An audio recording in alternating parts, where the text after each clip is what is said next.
Chicago's Jerry Dalrymple was one of them. His family said the former band teacher was heading to his second home in LaPorte and he was going to retire soon. The other two fatalities were Thomas and Marilyn Wolma from Grand Rapids, Michigan. They were driving home from Wisconsin when they got caught in the crash. CBS 2's Pamela Jones is live in Michigan City at the hospital there where one of the injured is still recovering. Pam. And actually, we are told by hospital PR that victim was expected to be released tonight. Over at Memorial Hospital, the victim there in stable condition. Tonight, victim stories, including those who lost their lives.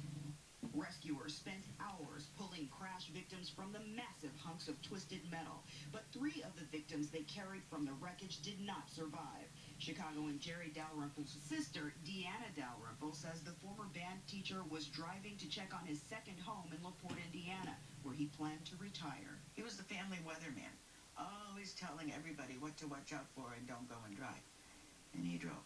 46 vehicles crashed on I-94, in one of them Thomas and Marilyn Wolma of Michigan, who lost their lives. She, a retired elementary school teacher, he, a retired government worker, both heading back from caring for a relative who'd had surgery. But rising from the rubble, dozens of survivors, too. If you saw where I was in that car, it's miraculous. The airbag went off, and took my glasses, gave me a bloody nose, and after that, it was really pretty quiet. Just people yelling for help, myself included. Jeff Rennell of Michigan spent 3 hours trapped in his car. Hypothermia set in. I've got my arms, I've got my legs, everything's fine, but my feet were like almost shackled together, and I couldn't move them, like they were handcuffed at the bottom of the car. And he says he's never felt more lucky. Reporting live in Michigan City, Pamela Jones, CBS 2 News. Robin Kate. Okay, Pam, thank you. The first responders who rushed to the massive pileup say they've never seen anything like it and they never hope to again. Cool Spring Fire Chief Mick Pollock and his firefighters endured brutally cold temperatures and blowing wind for hours. They helped dozens of people stranded in the massive pileup on I-94. Pollock says the number of victims was overwhelming. It was just mass chaos. What was hard for us to do is if I came upon you and I seen you in that car, I wanted to stop. Well, I can't. I got to talk with you and I got to go to the next car. I got to see who's hurt worse than you. And you tell them, I'll be back. And then you can see the fear in their eyes.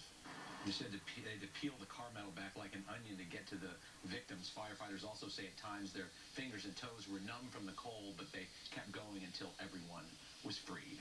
So why were so many trucks driving so close together? Trucking expert Mark Willis says that's especially dangerous when the weather suddenly gets bad.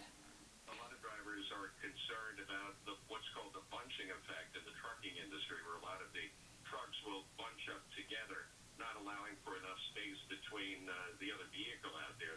Many of the drivers out there were concerned about that stretch of I-94. Is this from the airplane? Many indicated that the state of Indiana has not gotten out to that stretch of roadway frequently, that they have a hard time keeping up with some of the conditions out there.